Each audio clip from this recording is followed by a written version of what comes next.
Welcome to Long Thoughts with Blue, a podcast dedicated to creators and their stories. Your host, Blue, asks creative folks to share their lives and goals. Stay a while and listen.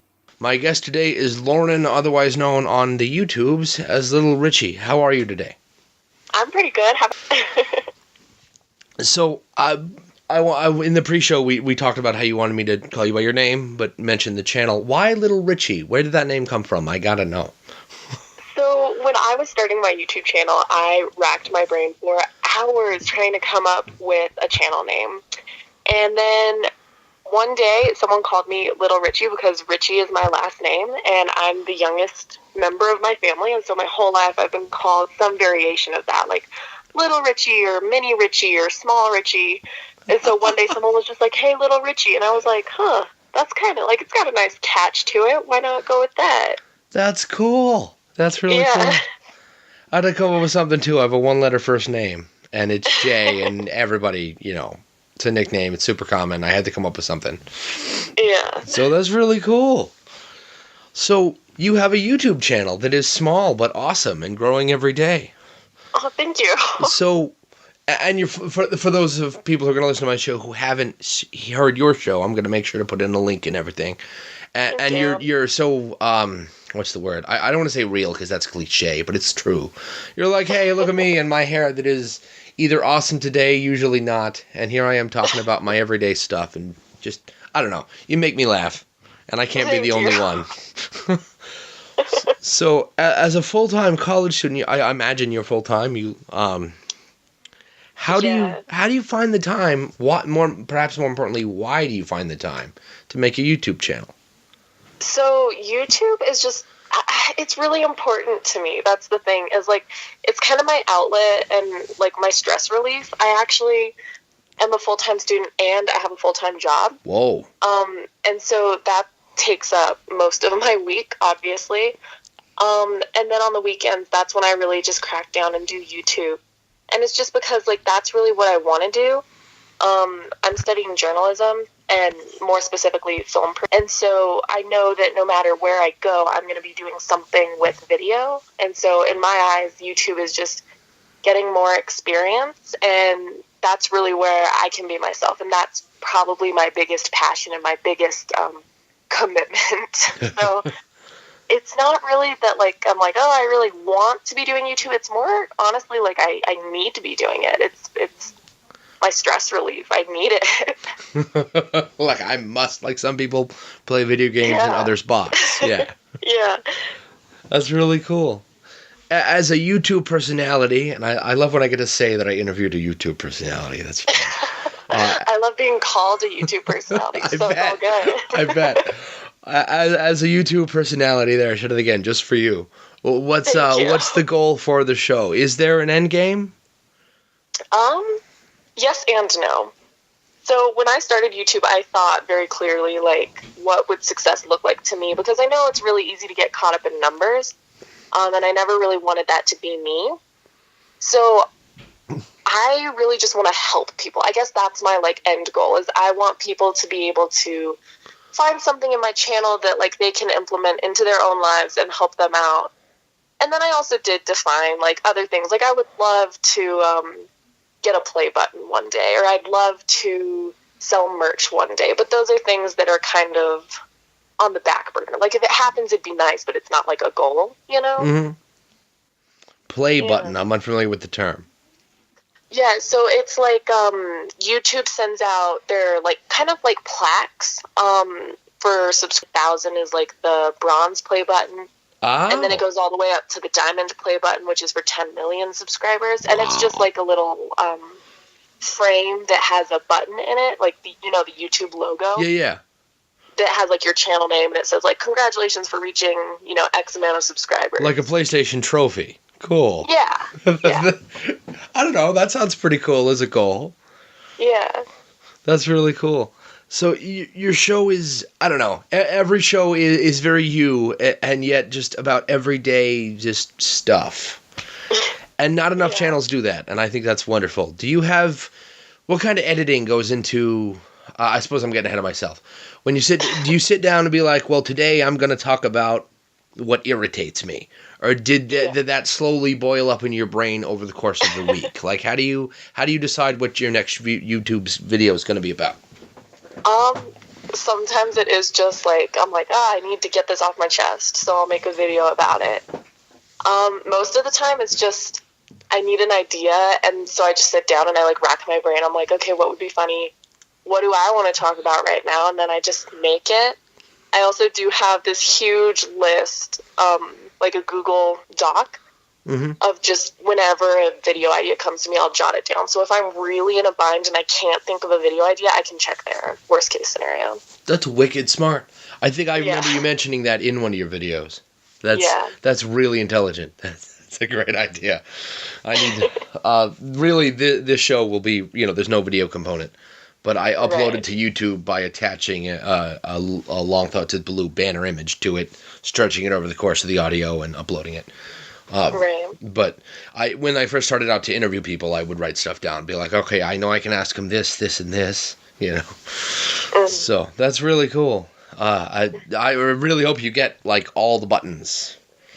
That's you're really, really awesome. So I wanted to ask you, as a YouTube creator who does lots of editing and creation, right? And you networked with other people. Do you have a favorite word or sound? Ooh, I've never been asked that before. That's a really interesting question. Most people haven't. Yeah.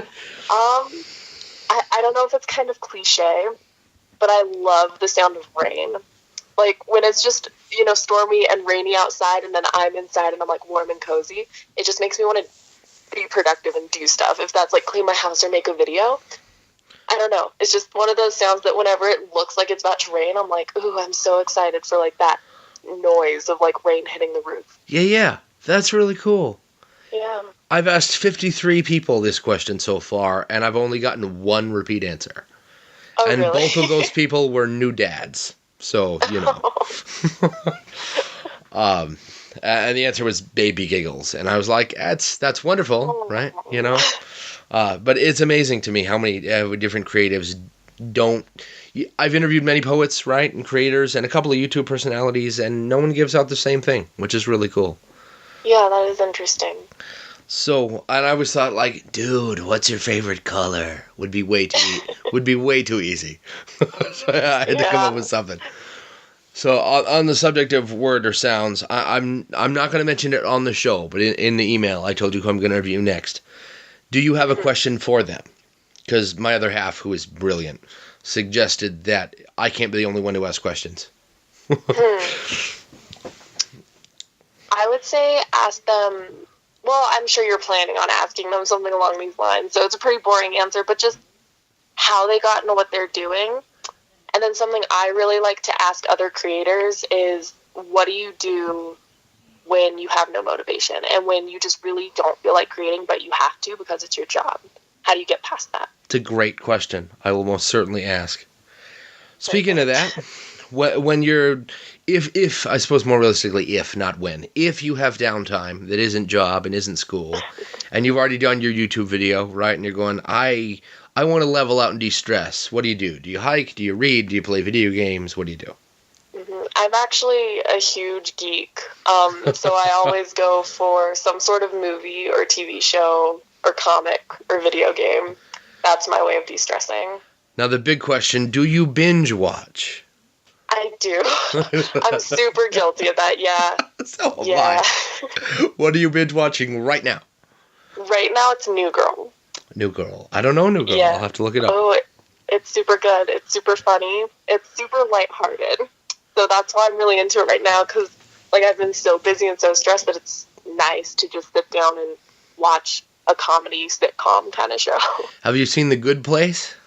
I haven't. Happy, just kind of don't need to think about it too hard. It's funny, it's fun, just stupid, fun romp. That's something to watch. Yeah, I'll check it out. So you are fantastic, and I am so excited to be able to interview you before you're famous, right? Because that's cool. And I have no doubt that's going to happen, and it's really cool to be able to get to you before you're like, what? That little people? No. What's that? Interviews? No, I can't do that. I'm a god now. I don't talk to other human beings. So what are your plans for the future? YouTube is a video component, and then you're gonna go to college for that. Going to college, excuse me, verb not noun. What is the goal? The end goal? Why film? I've always loved it. I remember in middle school, I took a video editing class that just changed my life, and it changed my perspective on everything. And then since then, I've just loved film.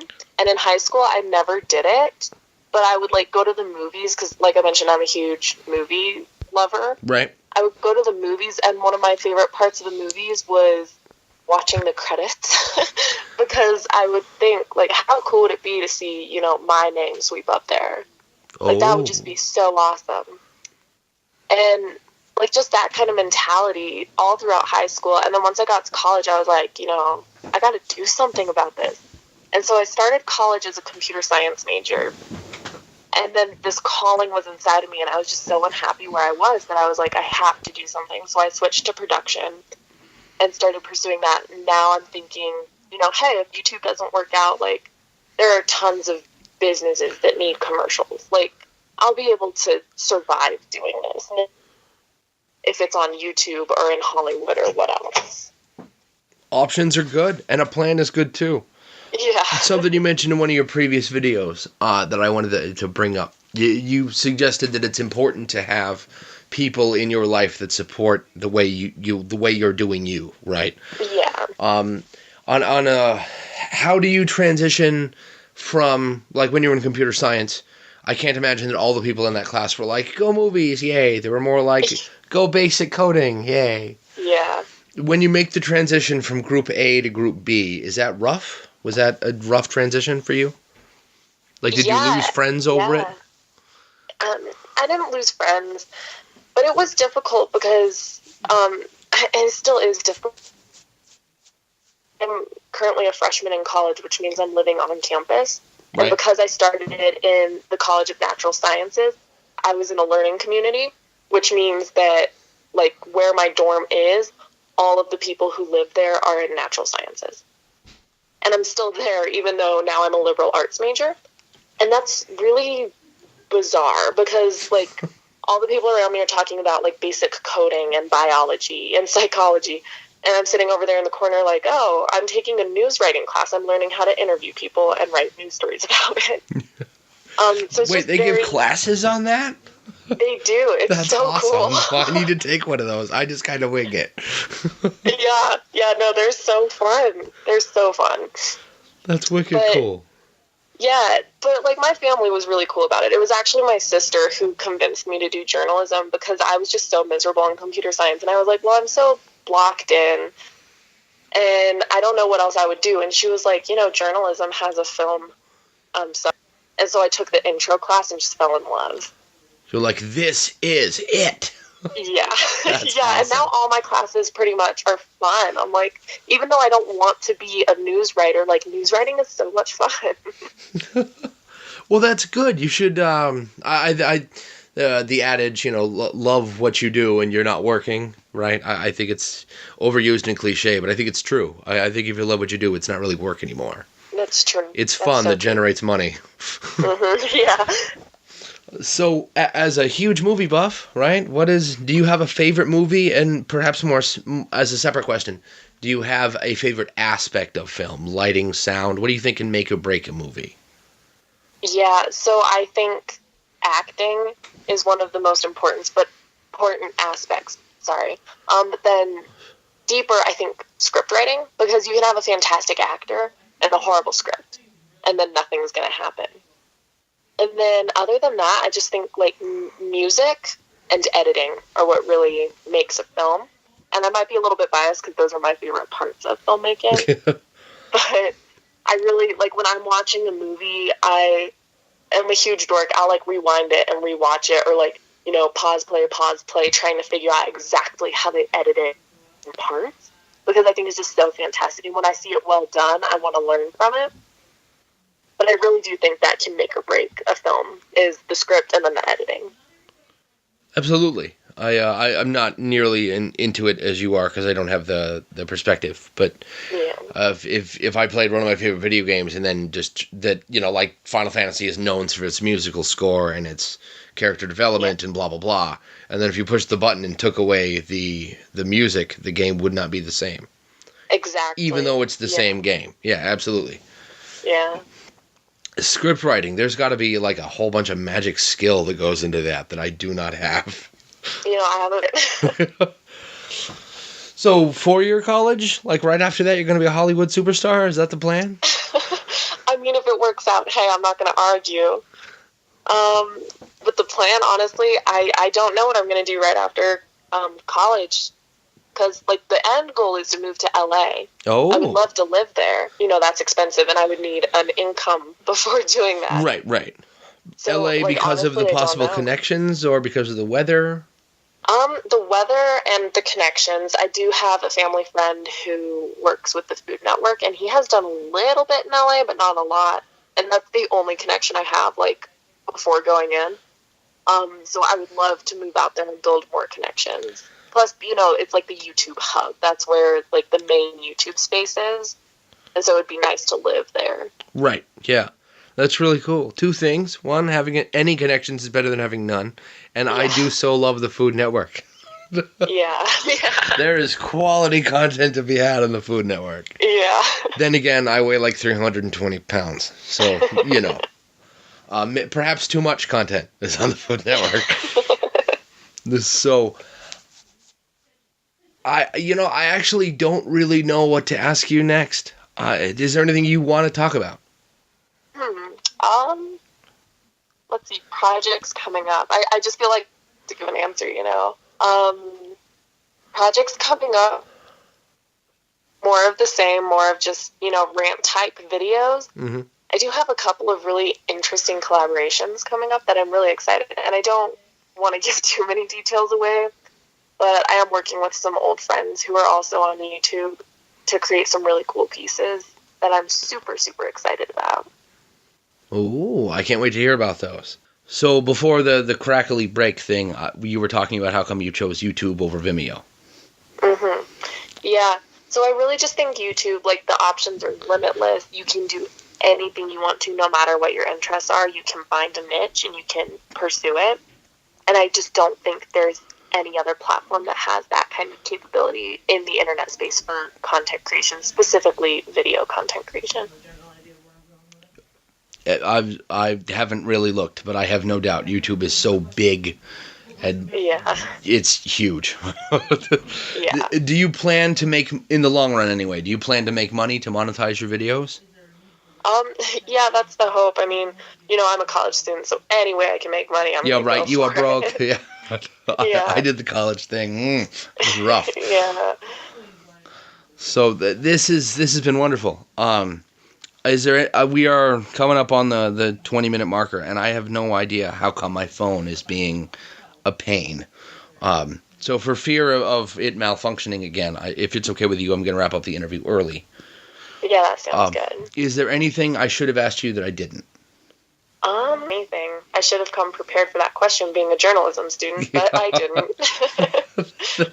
That's fine. It's absolutely fine. I will make sure to tell ask the upcoming guest the questions and give you the answers. Perfect. I would have had a question for you from a previous guest, but because I don't do anything, none of my recordings are live. I mean, obviously we're live right now, but when I upload it to YouTube, it will be closed and edited, and so sometimes I don't have. Sometimes I don't know who my next guest is going to be when I interview someone. Right. So I would have had a question for you, but my schedule. I would rather my schedule was kind of crummy than what the end user ends up with. What the audience ends up with is crummy. Right. So I had to choose. But I had a personal question for you before we go. Okay. Do you have a specific film that you like best? Because being a film student is, I usually wouldn't ask that because it seems kind of lazy. But in this particular circumstance. Yeah, so I am a huge Marvel fan. Oh, me too. And I have to go with Captain America: Civil War. I've watched that movie countless times, and every time I hang on every line, and I'm mesmerized by it. I love that movie. Why so? The script, the lighting, what about it is so incredible? I've seen it. I liked it. Yeah. I think that the action was done very well. I think an interesting aspect of it is if you pay attention to pretty much every other superhero movie, it follows a very specific format of there are typically, 3 battles with the antagonist, each one like varying in difficulty, and then the hero faces some sort of challenge with their love life. Like it's a very specific format, and Right. Civil War totally didn't follow it at all. Oh. So I thought that was very interesting. Yeah, also, Go ahead, I'm sorry. go ahead. That was fun for me to watch since I've been following the franchise since I was 10 years old, Oh, It's yeah. just very interesting for me to see the character development come to its, peak, kind of. That's really cool. I was just playing Captain America and the Avengers maybe 45 minutes ago, which is an old arcade game. Yeah. Big fan. I have a love-hate relationship with the Marvel films because they're wonderful. It's wonderful to see all my characters that I love so much on the big screen, right? Mm-hmm. And on the other hand, they're often misrepresented. Like I cannot stand the Sam Raimi Spider-Man films. They were pretty. They were real pretty. But Green Goblin does not wear an Iron Man mask. I'm having a hard time with that. I feel that with DC because I'm a huge DC comic girl. Yeah? And so anytime there's a DC live action anything, I'm super critical of it. Like, oh, yeah. When Green Arrow came out, I was like, see, I want to love this, but you guys are like 4 degrees away from a soap opera. Yeah. You're right there. Like, you gotta decide. Yeah. So how do you think DC is doing right now on the screen? Not necessarily with films, but with TV shows. Mm-hmm. For TV, honestly, I stopped following a lot of them because I just gave up. Except for Gotham. Gotham, that show is incredible. By far my favorite.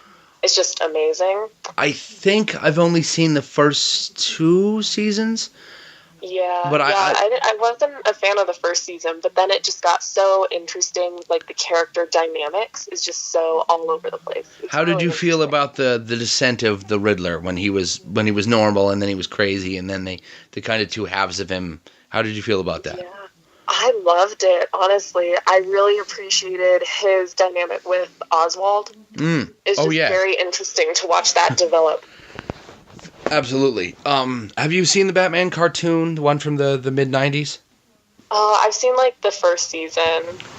I don't know how true this is because I don't have the eye for it. But I've read in many, many articles across, years and years that Batman the Animated Series stands alone as the single greatest Batman like Gotham depiction, simply not necessarily because of the acting, which is wonderfully broody and excellent, but also because the fresco artwork, the way the city itself is presented, is apparently super fantastic. And I loved it, right? But I don't really have the perspective to compare. So I'd love to touch base with you on a later date if you have the opportunity to see some of that. Yeah, I would be interested in looking into that. I had a friend of mine once get really, really mad because the last season they kind of change everything up. So it's no longer just Batman. It's Batman and Robin or Batman and Superman or Batman and Batgirl. Right. Like every episode he has a co-hero. Right. And I was like, that's why you're upset? He's a part of the Justice League. That's normal. Yeah. I don't know why someone would be upset about that. He's like it turns out he wasn't. Collaborative work-alone hero ever. He was upset because they changed the art style of the city. I was like, wait, what? I didn't even notice. I was too busy paying attention to, the bad guy that's blowing everything up. But apparently they switch art form because at the same time there was a Superman cartoon that is very idyllic because it never rains in Metropolis ever. And it's always bright and pretty, always, right? And I guess they transitioned that art style from Superman into the last Batman season. Because by this point they're established as a team. And I hadn't noticed, but I'd love to pick somebody's brain who has the eye for that. Yeah, so, I'll have to look into that. This has been fantastic. Thank you so very, very much. And remember me when you're, incredibly powerful. Thank you, I will. Have a great day, Lauren. You too. Bye. You've been listening to Long Thoughts with Baloo. Do you create? Know someone who does? Have ideas or feedback? Contact Baloo at radiobaloo at gmail.com. That's RADIOBALOO at gmail.com.